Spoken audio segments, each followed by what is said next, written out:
இன்றைய நாள் வாக்குத்தத்த வசனம், துஷ்டன் இனி உன் வழியாய் கடந்து வருவதில்லை. நாகும் 1:15. துஷ்டன் எப்பொழுதும் நம்முடைய வாழ்க்கைக்கு விரோதமாக செயல்படுகிறான்.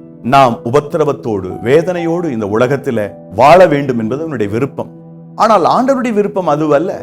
துஷ்டன் எந்த விதத்திலும் நம்மை தொடாதபடி, துஷ்டன் எந்த விதத்திலும் நமக்கு விரோதமாய் எழும்பாதபடி தேவன் நம்மை பாதுகாக்கிறார். தேவன் நம்மை வழிநடத்துகிறார். அன்பிற்குரியவர்களே, இந்த நாளிலும் ஆண்டவர் தாம் சொன்ன வார்த்தையின்படி துஷ்டன் உங்கள் வழியாய் கடந்து வராமல் இருக்க வேண்டுமானால் என்ன செய்ய வேண்டும்?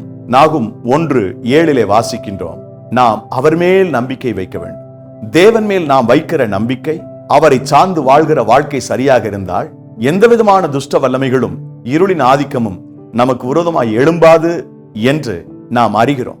இந்த நாளிலும் உங்கள் வாழ்க்கை முழுவதிலும் துஷ்டன் செயல்படாதபடி தேவன் வேலி அடைப்பாராக. இன்றைய நாள் உங்களுக்கு ஆசீர்வாதமான நாளாக இருப்பதாக. God bless you.